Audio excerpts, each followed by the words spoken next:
Oremos. Dios Santo, Dios Todopoderoso y Eterno, te damos gracias por esta bendición que nos das de estar aquí, congregados en el nombre de tu Hijo Jesucristo. Pedimos el auxilio de tu Espíritu Santo, porque sin ese auxilio no somos capaces de entender el privilegio que representa haber recibido tu palabra, poder abrirla, leerla y meditar en ella. Por tanto, suplicamos, envía ese poder de tu Santo Espíritu.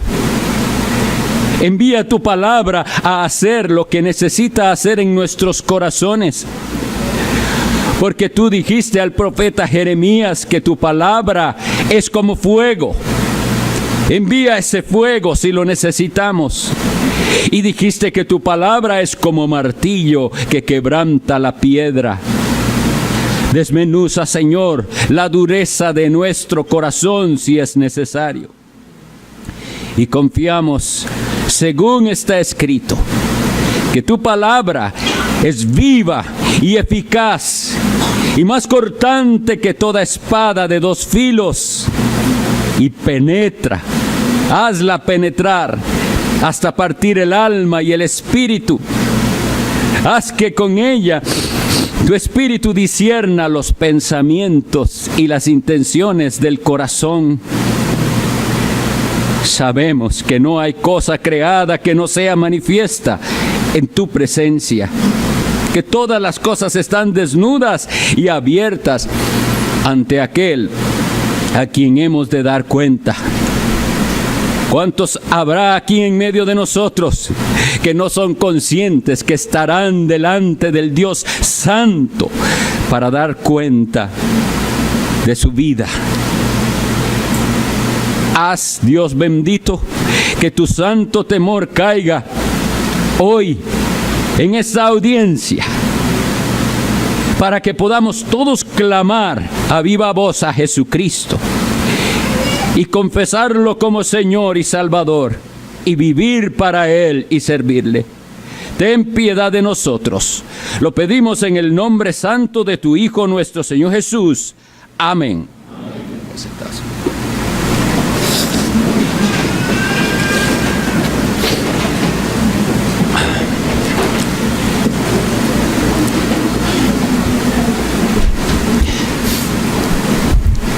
Bueno, mis estimados hermanos y amigos que nos visitan, hoy estamos para concluir por este año nuestra serie de predicaciones en el libro de Gálatas, que tenemos ya 2 años de estar exponiendo.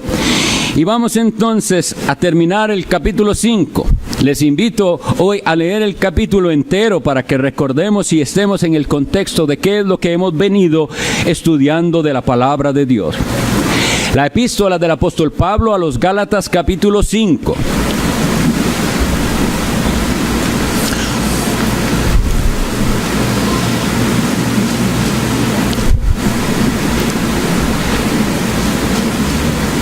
Leemos con reverencia y atención la palabra de Dios, que dice así: Estad pues firmes en la libertad con que Cristo nos hizo libres, y no estéis otra vez sujetos al yugo de esclavitud.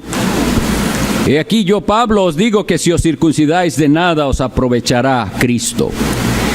Y otra vez testifico a todo hombre que se circuncida, que está obligado a guardar toda la ley.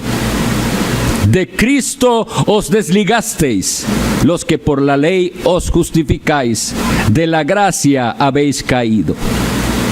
Pues nosotros, por el Espíritu, aguardamos por fe la esperanza de la justicia.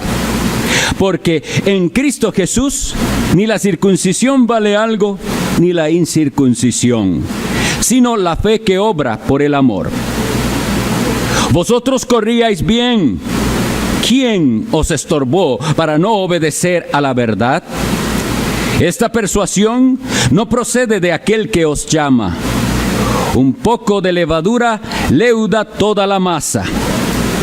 Yo confío respecto de vosotros en el Señor, que no pensaréis de otro modo. Mas el que os perturba llevará la sentencia, quien quiera que sea. Y yo, hermanos, si aún predico la circuncisión, ¿por qué padezco persecución todavía? En tal caso, se ha quitado el tropiezo de la cruz. Ojalá se mutilasen los que os perturban, porque vosotros, hermanos, a libertad fuisteis llamados. Solamente que no uséis la libertad como ocasión para la carne, sino servíos por amor los unos a los otros. Porque toda la ley en esta sola palabra se cumple: amarás a tu prójimo como a ti mismo. Pero si os mordéis y os coméis unos a otros, mirad que también no os consumáis unos a otros. Digo pues, andad en el Espíritu y no satisfagáis los deseos de la carne. Porque el deseo de la carne es contra el Espíritu, y el del Espíritu es contra la carne. Y estos se oponen entre sí, para que no hagáis lo que quisierais. Pero si sois guiados por el Espíritu, no estáis bajo la ley.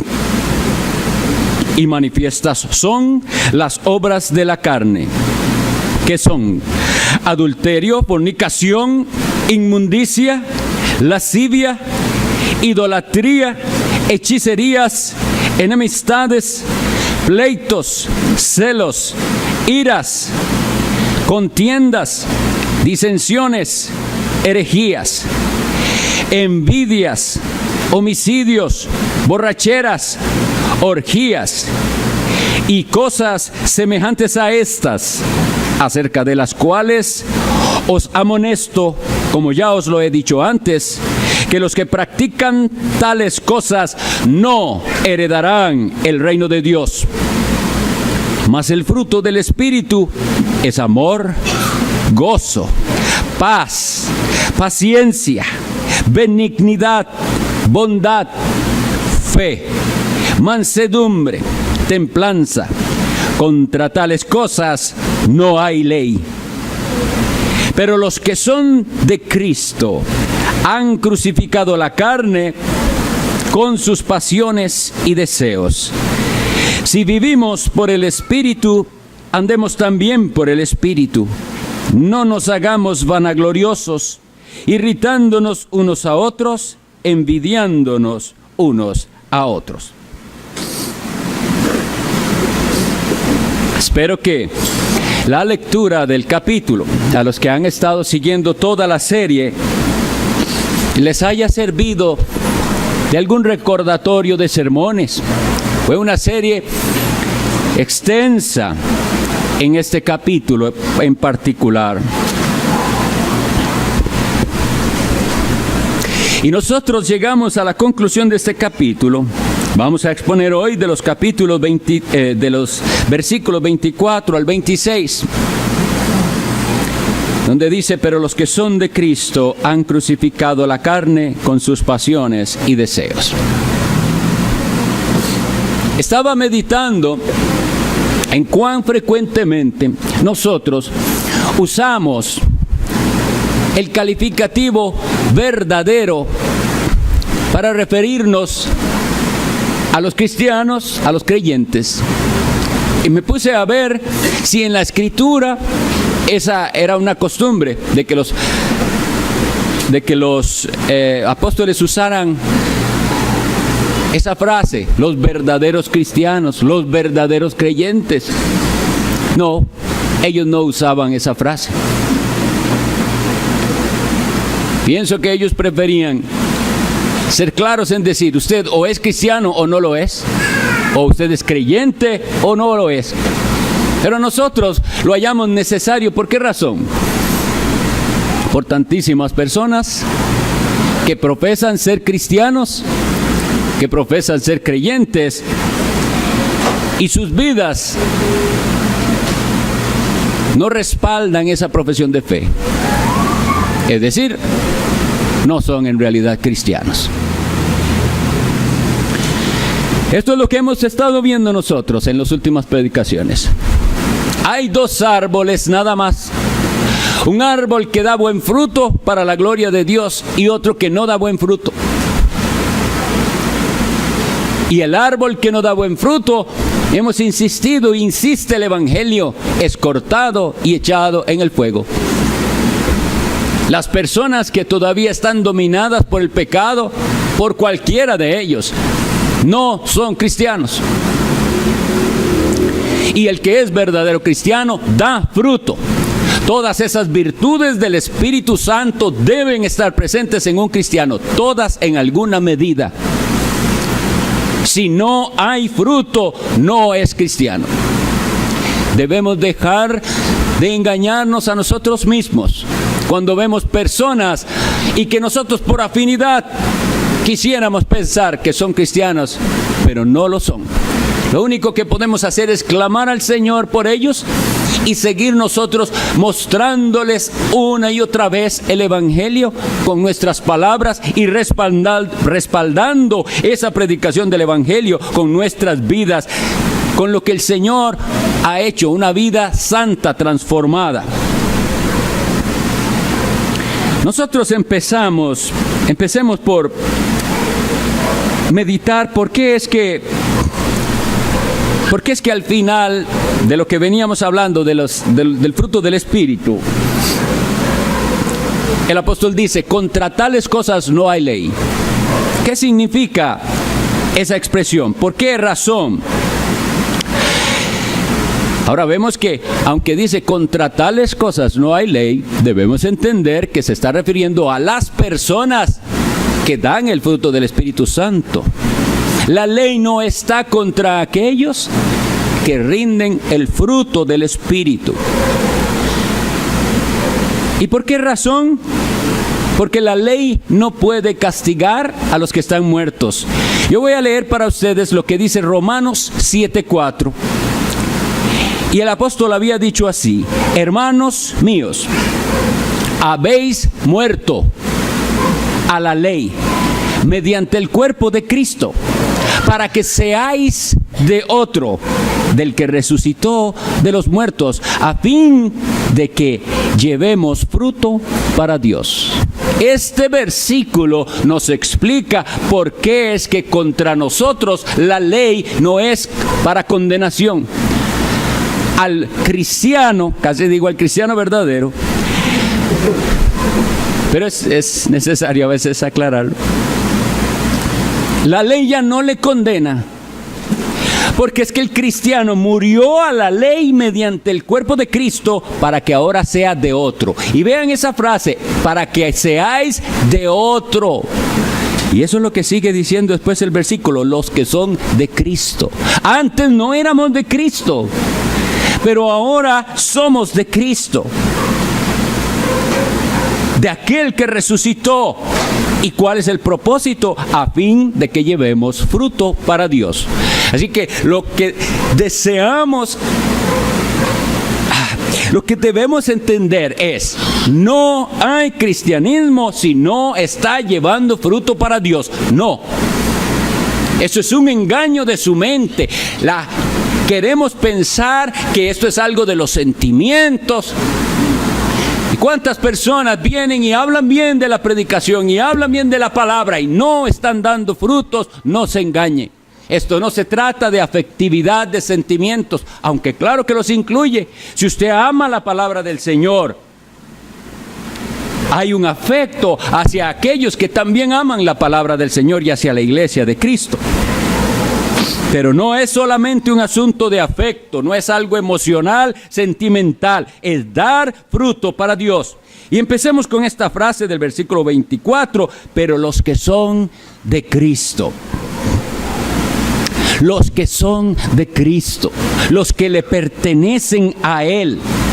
En esa ilustración de Romanos 7, si ustedes la leen completa, ahí está el apóstol Pablo hablando de la mujer casada y de que ya cuando su marido muere, ella es libre de la ley para casarse con otro y así. Entonces, realmente lo que nos está diciendo, lo que nos quiere dar a entender es que nosotros estábamos casados antes con el pecado, por estar bajo el dominio del maligno.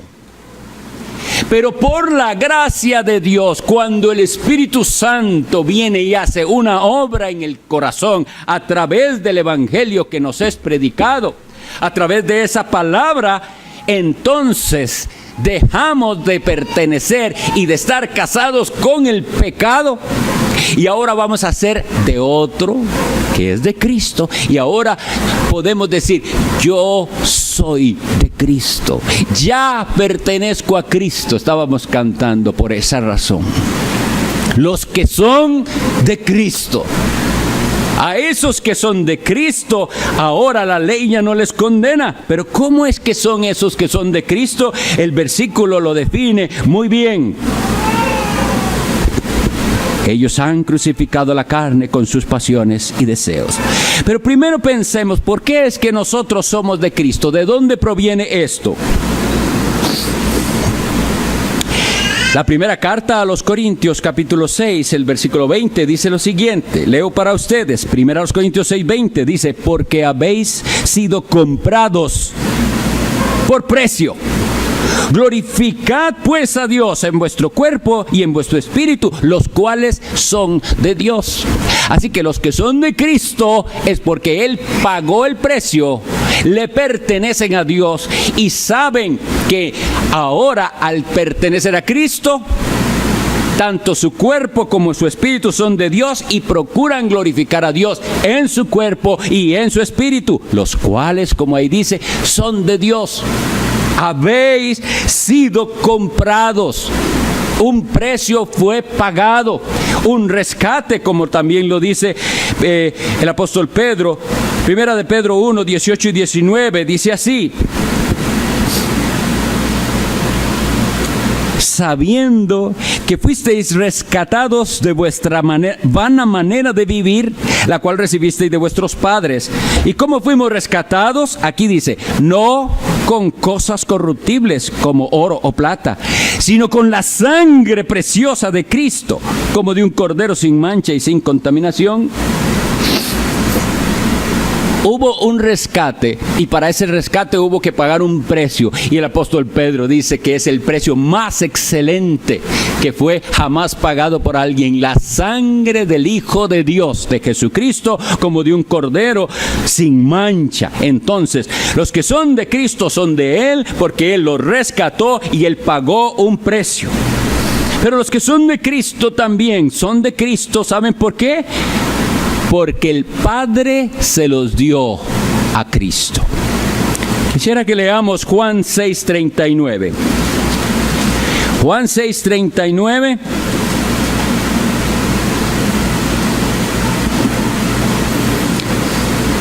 Dice así: y esta es la voluntad del Padre, el que me envió, que de todo lo que me diere, no pierda yo nada, sino que lo resucite en el día postrero. Pero atendamos a esta frase: de todo lo que me diere. Los cristianos son dados por el Padre al Hijo. Tómelos, sálvelos, rescátelos. Y eso es, según entendemos, en aquel pacto de la redención que en la eternidad Dios hizo con su Hijo Jesucristo, para que viniera a redimir a un pueblo. Entonces así lo dice este versículo: que de todo lo que me diere. Qué triste es comprender mal esto.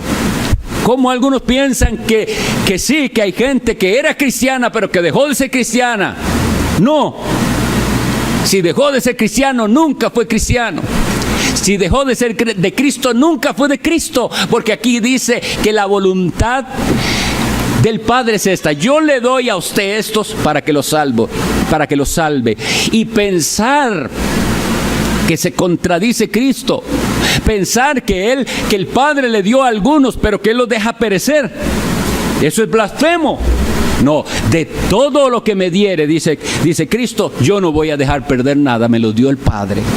Y vamos a ir al capítulo 10 de Juan, donde se expresa esto de una manera hermosísima también.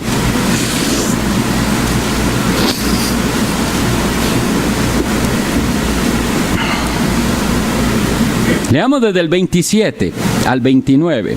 Dice así: mis ovejas oyen mi voz. Mis ovejas son de Cristo. Oyen mi voz, y yo las conozco y me siguen. Y yo les doy vida eterna, y no perecerán jamás, ni nadie las arrebatará de mi mano. Mi Padre que me las dio, el Padre se las dio a Cristo.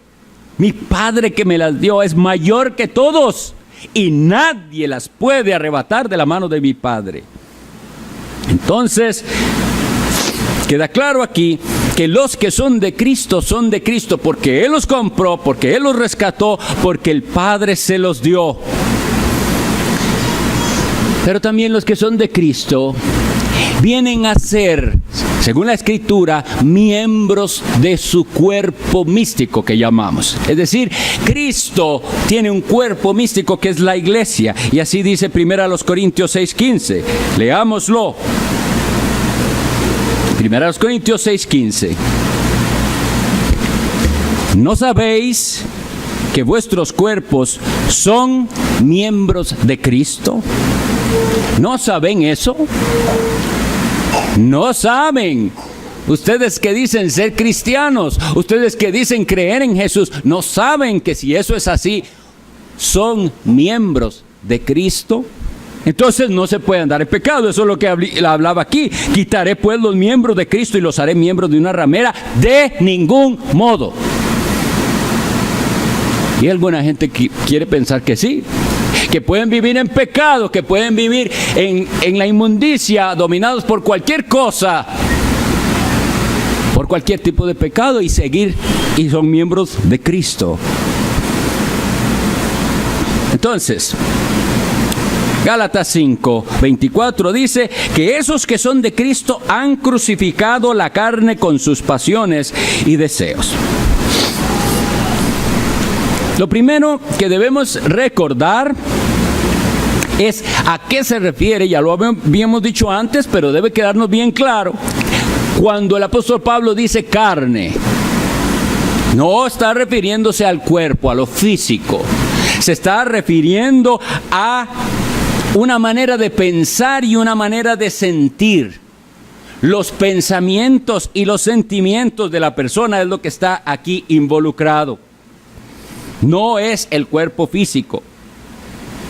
Porque precisamente eso es lo que significa la regeneración. El nuevo nacimiento es cuando Dios, con el poder de su Espíritu y de su palabra, viene y hace un cambio tan grande, tan milagroso en el corazón, que cambia a la persona de manera de pensar, de manera de sentir. Sus afectos son cambiados.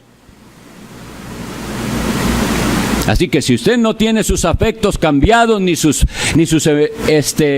sentimientos, ni su manera de pensar, no puede decir que es cristiano. Cristo eso es lo que hace con los que son suyos. Pero lo que también debemos tener y bien claro, y ese es el argumento aquí, es que aunque en la regeneración, en ese nuevo nacimiento, en ese acto milagroso, maravilloso, en el que el Espíritu Santo cambia el corazón, cambia los pensamientos, cambia los afectos, cambia los sentimientos, los antiguos sentimientos, afectos y pensamientos no son eliminados por completo. Todavía tenemos que luchar con los restos, o lo que llamamos nosotros el pecado remanente. Cuando nosotros leemos, han crucificado la carne con sus pasiones y deseos, ¿no nos recuerda esto cuando pasamos por el capítulo 2 y en el versículo 20 había dicho el apóstol Pablo: con Cristo estoy juntamente crucificado, ya no vivo yo, mas vive Cristo en mí, y lo que ahora vivo en la carne lo vivo en la fe del Hijo de Dios, el cual me amó y se entregó a sí mismo por mí. ¿Verdad que nos recuerda eso? Entonces es algo que en el pasado sucedió y sin embargo es algo que sigue sucediendo. Porque la crucifixión es una clase de muerte lenta en la maldad de aquellas épocas. Así fue planeado que fuera la crucifixión. Es una muerte de agonía lenta. No es una muerte instantánea. Y por eso tenemos que luchar contra esas falsas enseñanzas que llevan a la desilusión a las personas. Usted está dominado por cualquier tipo de pecado y viene a la iglesia y con aquel mal entendimiento alguien le dice que lo que usted ocupa es que vengan y le pongan las manos encima y oren y se acabó el problema. Como si la muerte de aquel pecado fuera una cosa instantánea. No. Es instantáneo, una vez y para siempre, aquel nuevo nacimiento. Es instantáneo, una vez y para siempre, la justificación, que somos vestidos con la ropa de justicia de nuestro Señor Jesucristo, lavados en su sangre. Eso sí es instantáneo, una vez y para siempre. Pero el matar el pecado, este proceso de santificación, que es la mortificación del pecado, es una muerte lenta, como la crucifixión. Y es algo que no solo hicimos una vez, sino que todos los días de nuestra vida debemos seguir haciendo: crucificar la carne. Y ahí lo dice: pasiones y deseos. ¿Es eso lo que define su vida cristiana? ¿Tiene usted lucha, pelea, crucifica la carne? ¿O usted vive tranquilo? ¿Lo dominan sus emociones? ¿Lo domina sus pensamientos, sus deseos? Si tiene que pelearse, se pelea. Si tiene que airarse, se aira. No hay pelea, no hay no. Sí, está la tentación. Está todas las condiciones y circunstancias para que yo vuelva a caer como antes sí caía, en la ira, en el enojo, en el pleito, en la envidia, en todo lo que nosotros hemos leído ahí. Todas esas condiciones se están dando en unas circunstancias en las que, ¿qué se espera de usted? Que actúe como antes actuaba, que hable como antes hablaba, que se enfurezca como antes se enfurecía, que caiga en aquel vicio, pecado, cualquier cosa, como antes. Y el cristiano, en aquel momento de tentación, viene y dice: no, a crucificarse ha dicho. No me va a dominar el pecado. Hay un Salvador que derramó su sangre por mí y ahora yo vivo para Él. No voy a ser dominado del pecado, porque hay algo que amo más que el pecado, que a Jesucristo es. Y quiero servir a aquel que dio su vida por mí, como dice ahí Gálatas 2:20, el cual me amó. ¿Sabe por qué usted, cristiano, cae en pecado? Porque se le olvida que aquel Cordero de Dios fue inmolado y que derramó su sangre. Porque si usted lo recordara, ¿cómo voy a hacer esto que ofende a aquel que dio su vida por mí? Y si usted es cristiano, puede decir por mí. Si usted no es cristiano, no puede decir eso. Porque nosotros no creemos que Él derramó su sangre para todos, sino para sus ovejas, para las que le dio el Padre. Se las dio en sus manos y Él no las dejará perecer. Entonces, eso es lo que es la vida cristiana. Una continua crucifixión de la carne con sus pasiones y deseos. ¿Cuáles son esas pasiones y deseos? Nosotros tuvimos una serie larguísima con todas esas obras de la carne y pudiera haber sido más larga, pero no vale la pena seguir buscando más pecados, porque ahí dice: y cosas semejantes a esas. La lista se puede hacer mucho más grande, pero es cualquier cosa que ofenda al Señor. Cualquier cosa que vaya en contra del estándar de su santa ley de amor. Entonces dice después: si vivimos por el Espíritu, andemos también por el Espíritu.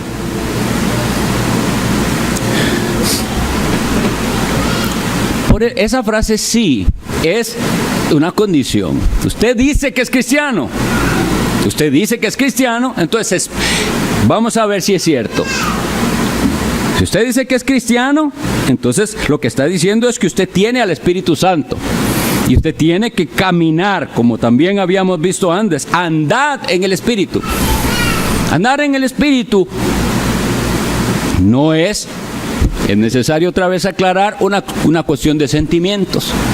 No es de brincar y de estar emocionado y aquí estoy lleno del Espíritu. Eso no es. Es poder vencer el pecado. Es caminar, porque dice es andar. Es algo que se hace. ¿Qué es andar? Caminar.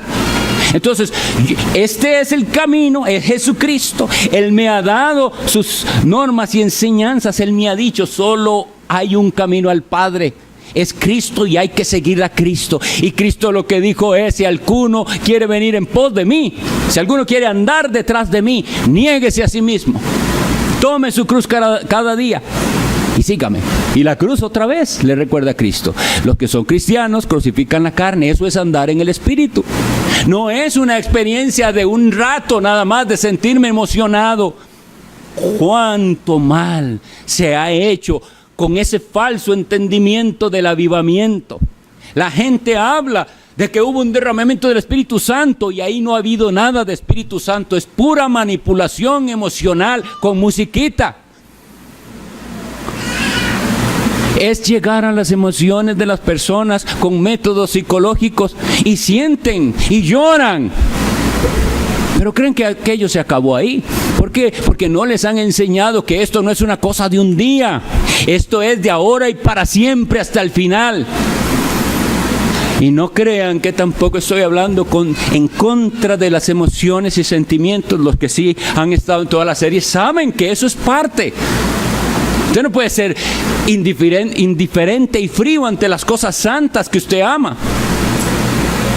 De lo que estoy hablando es de cuando lo que priva son los sentimientos y las emociones y no hay una vida de santidad, de vencer el pecado, de andar en el Espíritu.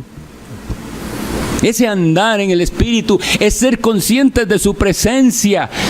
Nosotros cuando estamos aquí reunidos, la presencia de Dios es manifiesta de una manera muy especial, porque nosotros hemos invocado el santo nombre de su Hijo Jesucristo y Él promete una presencia especial.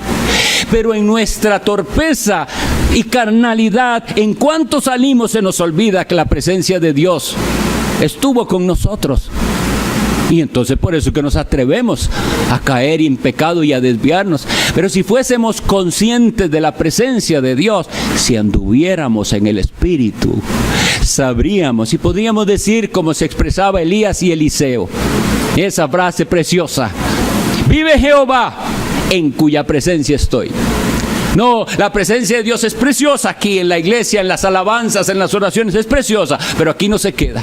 Yo, donde voy, ahí está mi Dios conmigo. Él está viéndome, Él está escuchando lo que haces, Él está. Es un camino y hay que andar. No se trata entonces de palabras.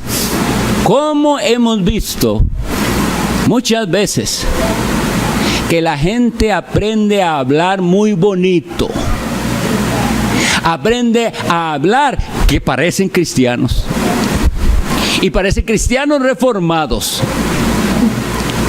pero no hay más que eso en su vida, en su comunión con Dios, en su uso del tiempo, en su uso de los recursos, en su trato con los demás, en su vida en soledad, porque ese es usted. Cuando está solo, que nadie lo ve, ese es usted.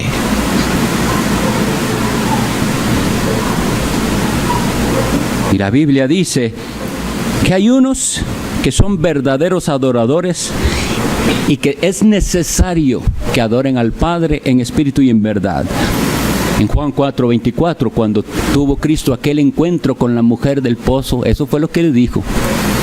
Y usted no puede adorar si no tiene al Espíritu Santo. Solo el Espíritu Santo capacita al ser humano pecador de rendir adoración a Dios por medio de Jesucristo. Por eso tenemos que huir de toda forma de adoración que engañe a las personas y les haga pensar que ellos pueden adorar al Dios que es santo. No. Tiene más bien que aquel pecador no arrepentido, que no ha sido regenerado, ser tan consciente de que él no puede adorar a ese Dios tan santo y que necesita con urgencia ese poder transformador para entonces ser un adorador, para poder andar en el Espíritu. Cuando hablamos del Espíritu Santo, es necesario recordar las palabras de Cristo. ¿Recuerdan en Juan 7, 37 en adelante, que dice: en el último día de la fiesta, Jesús se levanta y dice a gran voz: si alguno tiene sed, venga a mí y beba. El que cree en mí, como dice la Escritura, de su interior correrán ríos de agua viva. Y después Juan explica en el versículo siguiente, dice: esto dijo del Espíritu que habían de recibir los que creyesen en Él, porque Jesucristo no había sido aún glorificado. Entonces, si vamos a hablar del Espíritu, usted tiene que decirme, eso usted lo ha vivido. Usted tiene esos ríos de agua viva en el corazón. Porque si no, nada de esto que estamos diciendo tiene sentido para usted. Esa crucifixión de la carne es algo horrible para la persona que no es regenerada. Es un aguantarse de hacer aquello que verdaderamente anhelo hacer y amo hacer. El cristiano no hace así. El cristiano está peleando contra un pecado, contra una tentación, algo que le atrae a su carne, pero que él odia. Así de contradictorio es. Odio ese pecado, pero me atrae. Eso es lo que llevó a Pablo a decir en Romanos 7, miserable de mí, ¿quién me librará de este cuerpo de muerte? Gracias doy a Dios por Jesucristo, Señor nuestro. Él es el que nos liberta de este cuerpo de muerte. Ahora, en un proceso y el día final por completo. Y por eso es que los cristianos anhelan la venida de Cristo. Una de las razones. Él transformará, dice Pablo en Filipenses 3, el cuerpo de la humillación nuestra por uno semejante al de la gloria suya. Ya no más pecar. Eso es, no se lo imagina, aunque sea nada más. Nunca más volveré a tener un mal pensamiento. Nunca más diré una palabra que no debía haber dicho. Nunca más sentiré nada feo en mi corazón, como cuando quiere entrar ira, odio hacia alguien. Eso nunca más. Nunca más seré dominado de ninguna cosa mala. El cristiano piensa en eso, entonces se esfuerza por crucificar su carne hoy con sus pasiones y deseos. La religión de obras que se estaba metiendo ahí en Galacia, en las iglesias de Galacia, es una religión que llevaba a la vanagloria y a la envidia. Porque vean que ahí dice, no nos hagamos vanagloriosos, irritándonos unos a otros, envidiándonos unos a otros. Eso pasa cuando usted deja entrar la religión de obras, la religión en la cual la persona cree que está haciendo suficiente para salvarse. Cree que es salvo porque hizo esto, porque aceptó a Cristo, porque fue bautizado, porque participó en tal cosa. Cree que es salvo por algo que él hizo. Y en este caso era no una cosa, sino muchos ritos que estaban metiéndose en esa iglesia. El ser humano le encantan esas religiones porque entonces usted tiene algo de qué gloriarse. Y usted se evalúa a sí mismo y usted se ve bueno. Ya hice esto, ya circuncidé al niño, ya lo llevamos al día de la presentación. Hay gente que se gloria en eso, en que presentó a sus hijos y después no los educa en la fe, en las iglesias que tienen esa práctica. ¿En qué se está gloriando usted? ¿De qué se está vanagloriando? Porque eso es toda gloria humana, es vana. Algo que usted hizo, algo que usted pudo llegar a dejar de hacer. Sí, cuando es una religión basada en lo que el hombre hace, hay lugar para la vanagloria. hay lugar para ver a aquel como menos que yo, porque no hace tanto como yo hago. En cambio, cuando es la religión de Cristo, una religión de gracia, que yo sé que si algo hago hoy y si algo he avanzado hoy es porque su gracia es tan maravillosa que me cambió. Eso es lo que vemos en toda la palabra de Dios. 1 Corintios 1:30 dice Pablo: mas por Él estáis vosotros en Cristo Jesús, el cual nos ha sido hecho por Dios sabiduría, justificación, santificación y redención, para que, como está escrito, el que se gloría, gloríese en el Señor. Vean qué versículo más claro. ¿Por qué es que hay algunos que estamos hoy en Cristo? ¿Por qué es que hay algunos que hoy estamos en Cristo? No es porque usted fue muy excelente, muy sabio, muy bueno. Por Él, por Dios el Padre, está usted hoy en Cristo. Y en Cristo Dios nos dio todo lo necesario. Entonces el que se gloría, gloríese en el Señor. En el capítulo 4, versículo 7 de la misma epístola, dice así, atentos por favor, porque ¿quién te distingue? ¿O qué tienes que no hayas recibido? Y si lo recibiste, ¿por qué te glorías como si no lo hubieras recibido? Qué insensato es el orgullo, y sin embargo, todos lo padecemos. Usted es hábil para algo. Usted tiene habilidad para algo. Todos tienen habilidad para alguna cosa. Y usted mismo es consciente de esa habilidad. Si usted se jacta de esa habilidad, es una insensatez. Porque usted no es hábil por usted mismo. Fue Dios que en su misericordia le dio ese don. Entonces ahí dice, ¿qué tiene usted que no se lo haya regalado Dios? Y si Dios se lo regaló, ¿por qué se le ocurre jactarse? Ahora, no es que no se alegre de tenerlo, debe alegrarse y agradecerlo, pero la gloria es para Dios.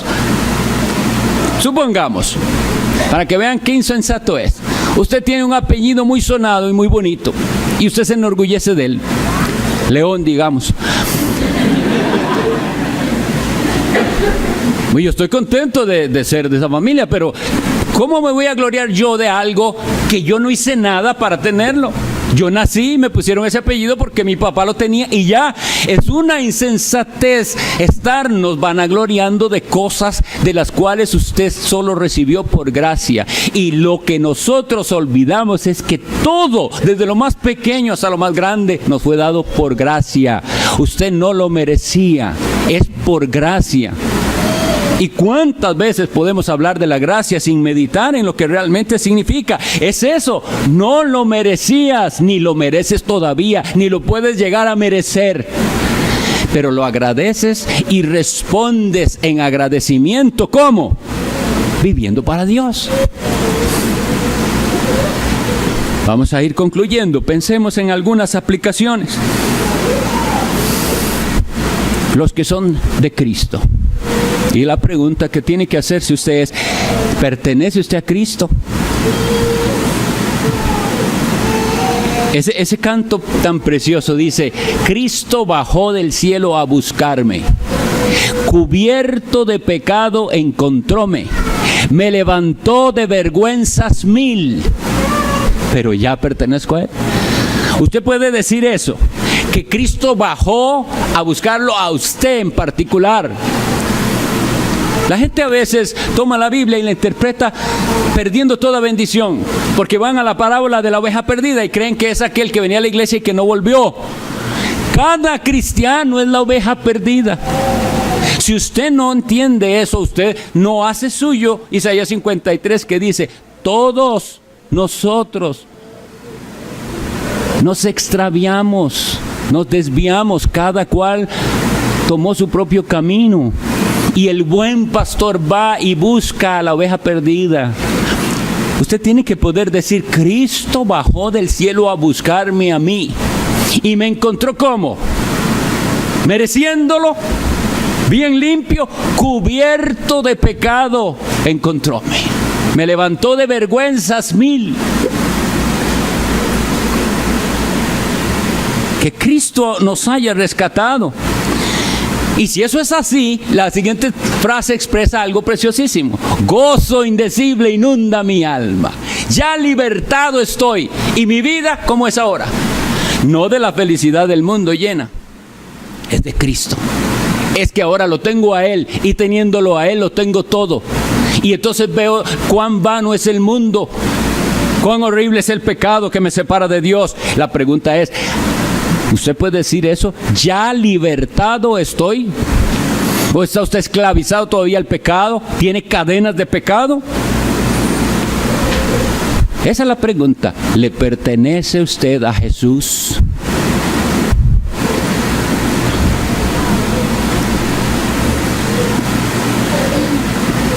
Si decimos que somos cristianos, entonces, ¿qué es lo que tenemos que recordar? Que ser cristiano es tener el Espíritu Santo y vivir por el Espíritu y andar por el Espíritu. La pregunta sería, los demás que lo conocen a usted, sobre todo cercanos a usted, ¿ven eso en usted?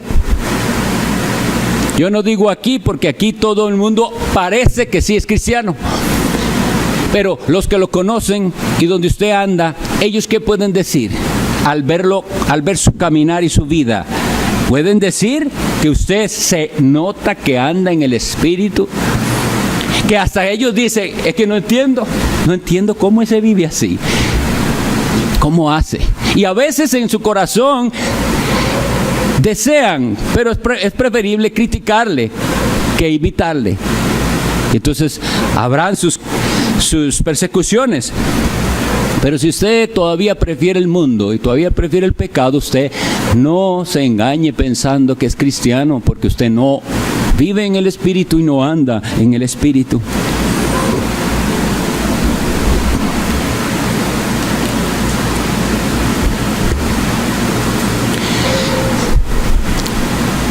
La palabra de Dios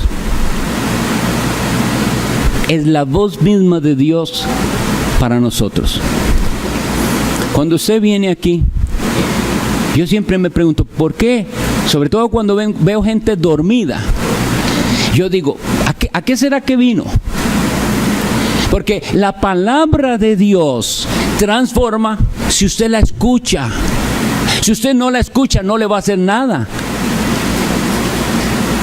Entonces, mi pregunta para ir concluyendo es, ¿usted ha escuchado la voz de Dios? En el versículo que nosotros teníamos esta semana de memorizar, le hacen una pregunta al Señor y le dicen sobre el mandamiento más grande. Y a veces olvidamos que el Señor incluyó, el Señor no les dijo, el primer mandamiento es amarás al Señor. No, el Señor va y le dice, el primer mandamiento es esto: oye, Israel, el Señor Jehová uno es. Pero oiga, hay algo ahí contenido en el primer mandamiento. Oye, escucha. Si usted no escucha a Dios, si usted viene y no escucha, no puede aprender a amarle. Y ese es el primer mandamiento. Para poder amarle con todo el corazón, con la mente, con todas las fuerzas, usted necesita escuchar la palabra, que es la que le enseña a amar a Dios. Entonces, usted cuando lee la Biblia usted solo, cuando escucha aquí la predicación, ¿usted oye la voz de Dios? ¿Le dijo Dios algo? Porque si no, usted está en seriosísimos problemas. Porque hay algunos a los que Dios ya no les habla. ¿Qué significa cuando dos personas no se hablan? Hay enemistad. Clame al Señor Jesús, porque Él es el único que le puede reconciliar con Dios. Piense, ¿a qué vino usted hoy? ¿A aprender cómo amar a Dios o nada más a cumplir un compromiso?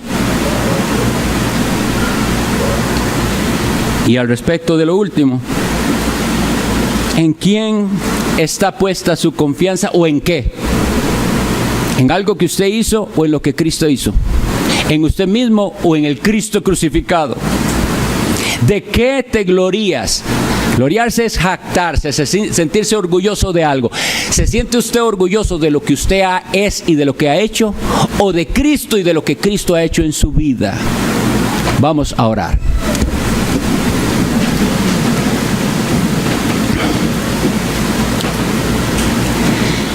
Bendito Dios, te damos gracias porque nos has concedido este gran privilegio de abrir tu santa palabra, leerla y meditar en ella.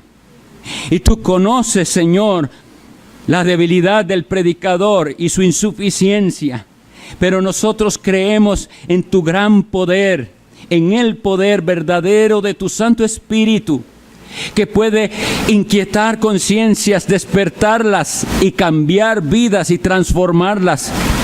Déjanos, oh bendito Dios, concédenos ver ese fruto maravilloso de vidas transformadas para la gloria de tu Hijo Jesús, que fue el que dio su vida, el que derramó su sangre. Pido hoy por los que han escuchado esta palabra, Señor, tú sabes si son sordos a tu palabra o si se están tapando sus oídos porque no quieren escuchar este llamado que tú haces. Que hoy sea día de salvación, hoy sea día de arrepentimiento para aquellos que no te han conocido todavía. Oh Señor, y bendice a tus ovejas, a los que se deleitan en los pastos que tú nos das. Delicados pastos preciosos tiene el buen pastor para sus ovejas. Te alabamos por eso y te damos gracias. Bendice a tu pueblo, Señor, y haznos vivir de una manera tal que los que nos conozcan puedan decir que nosotros caminamos en el Espíritu, andamos en una profesión de fe que es luz para el mundo. Pedimos esto en los méritos de Jesucristo, cabeza de la iglesia. Amén.